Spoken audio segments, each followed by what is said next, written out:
I like Scorpio full moons in general, regardless of how intense they are in the astrology world over the years, or eclipses and all that. I love being in it and talking about it.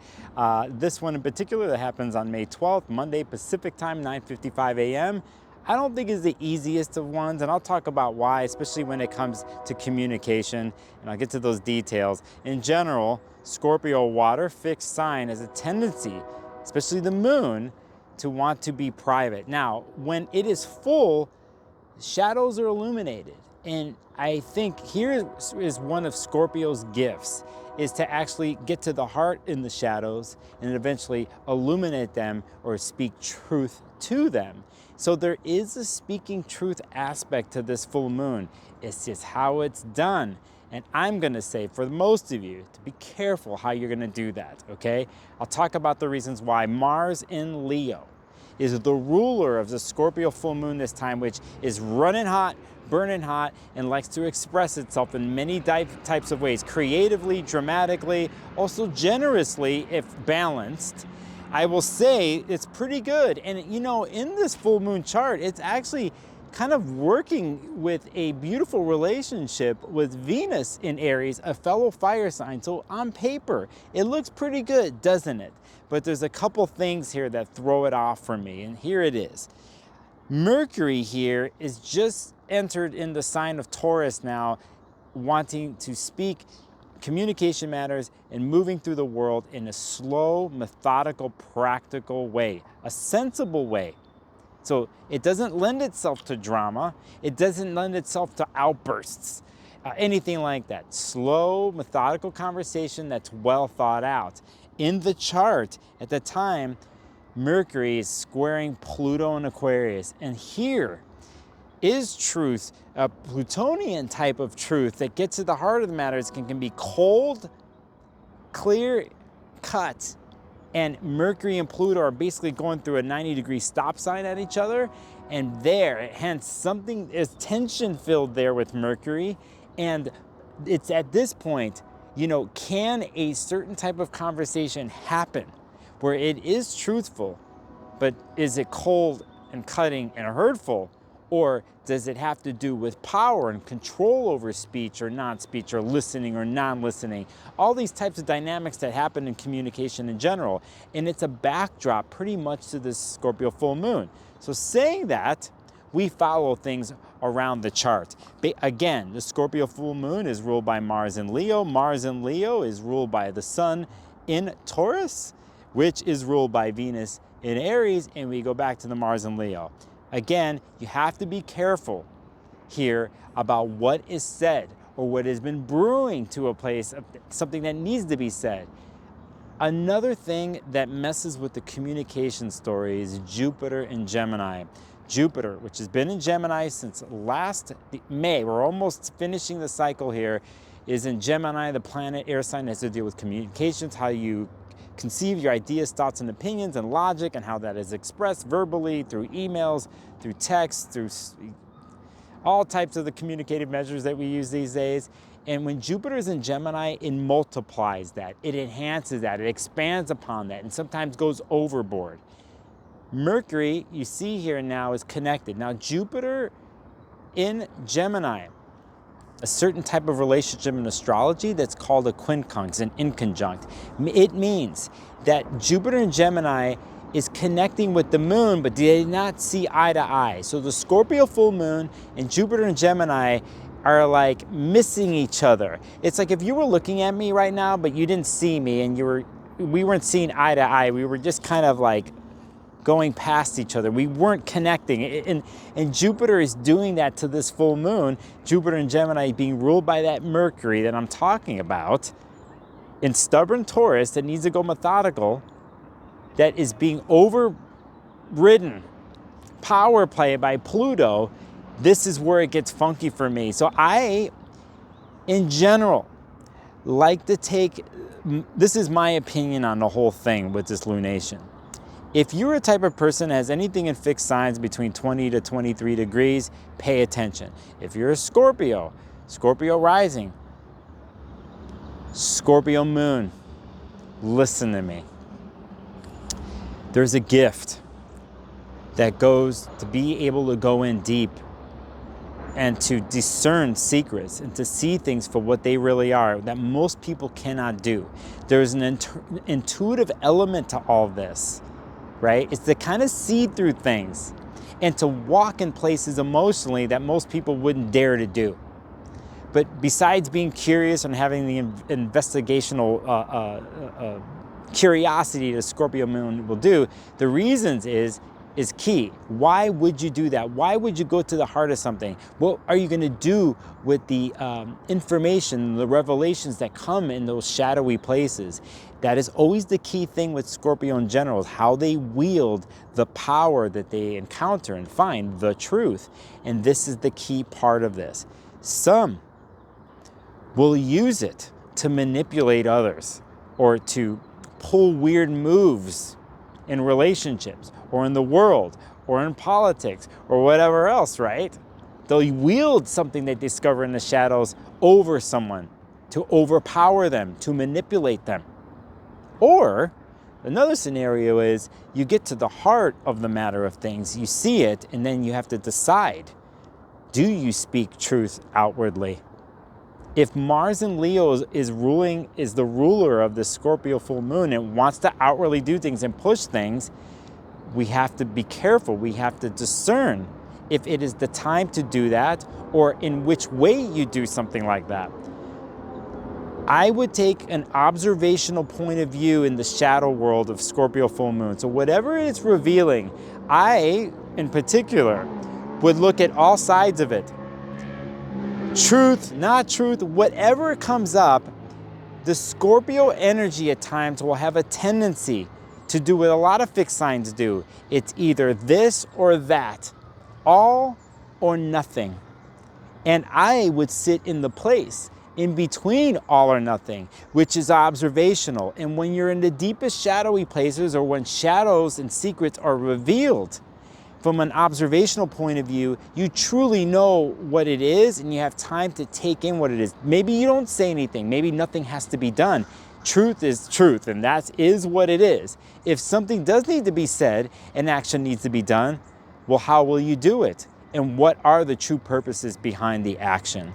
A lot of times, and in full moons and in Scorpio full moons, driven by something intense as Mars and Leo and Pluto's involved in the story, there's an wielding compulsionary feeling of having to initiate and take action and do it now in a fiery way, right? In a way where like something is bubbled up from the deepest places and it wants to outwardly come out and then do something about it. And everything can seem like it's that 100%, all or nothing, right? So for me, I would take, to reiterate, an observational point of view. You're sitting in the moment of truth, the dark, shadowy places, they're revealed by the full moon.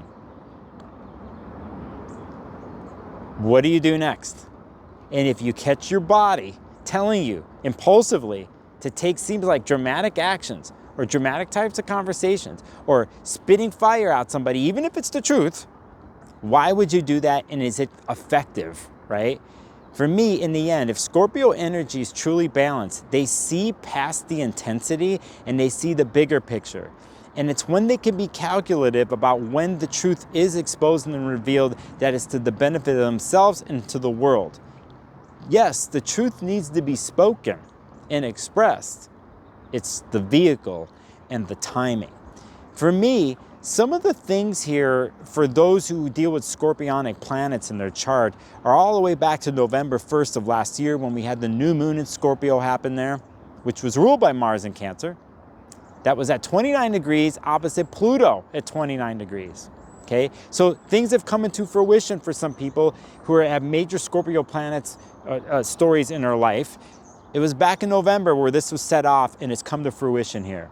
Also, looking to the future, when we get to fall in the northern hemisphere this year, spring in the southern, we will have a Mars and Scorpio transit that's going to happen.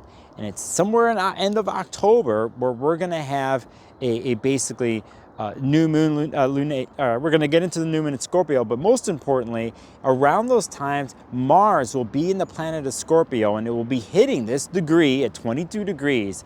And so there will be a connection down the line here so many months from now, pretty much 6 months from the lunation. So I'm giving you a little roadmap, but as for the next week, if Pluto is doing a power struggle with Mercury, and they're connected to all this, be careful about what you say and how you say it. I wrote here, this is a passionate lunation that requires observance, so one does not go too far, in quotes.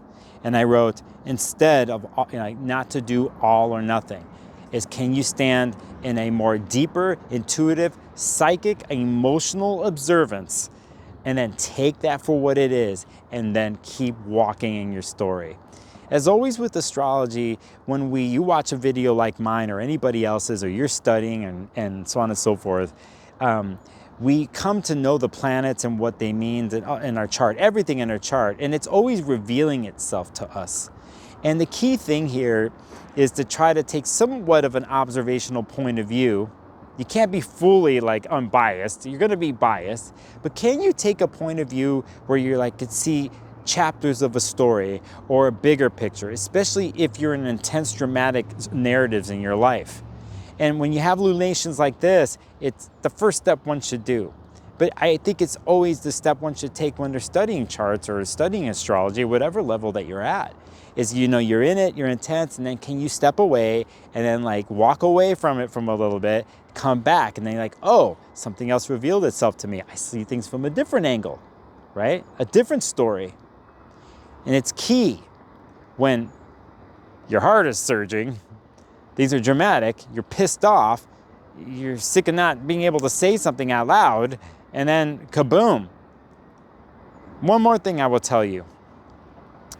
This in particular goes to my Scorpionic people out there.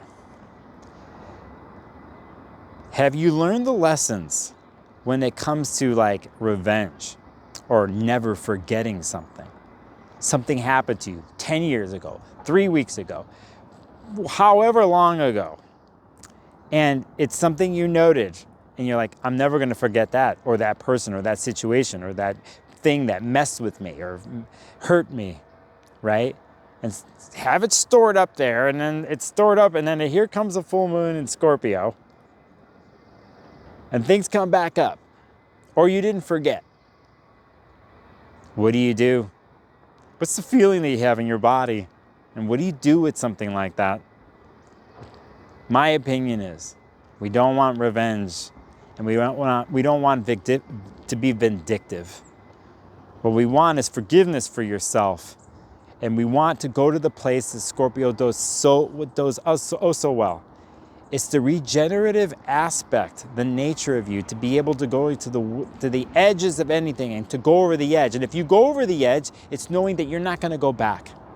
And so if you find yourself in revenge mode, or you'll never forget something, you could take lessons from those situations and never forget.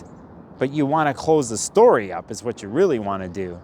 And you don't want that stored inside you, brooding, eating away at you. You want to let it go. Your version of letting go, I love in the astrology world when it's yielded. Because it is truly a death and rebirth type of cycle. And when you access that and do that, is where true power comes, true scorpionic power. It has to do with bursting out and becoming something new. And you did go to the shadows, into the deepest depths. And you went there, and you shed your tears, and you felt it, everything. You saw the truth for what it is. Then you shed your skin, and you walk through to the new world. That's a special message to my Scorpionic people, especially my Scorpio moon people. In general, take it easy on this full moon. It could be dramatic. I'm going to choose to maybe watch a detective series, some sort of drama, sci-fi fantasy series or movie that probes into something that touches those parts of my scorpionic nature, but it's not gonna make me do something in the outside world, basically. Get caught up in that stuff. I have major scorpionic placement in my chart. I know myself and what can happen in situations like this. I am a damn good investigator and prober, and I can get obsessed. And so I'm like already gonna tell myself like, hey, Nicholas, you know, you let that one go. And even if you do find yourself obsessed, it's something for good, for creative ways. And that's the way to use this particular lunation. If you're gonna have the energy that's intense, find a creative way to output it. All right, that's enough. Listen, I'm gonna show you what's on the other side of me here before I'm done. That's a little view, isn't it? That's a little something. Got the birds chirping. Springtime here where I am. If you like this channel, if you dig what I do and my off-the-cuff improvisational videos on astrology, hit the subscribe button, hit the bell. Okay? On that note, I'll see you on the next video. Thank you to my Patreon members, my channel members. You're getting special stuff. I'm going to give more to you. If you're going to the NORWAC conference outside of Seattle Astrological Conference, say what's up to me. Respect my boundaries. Bye.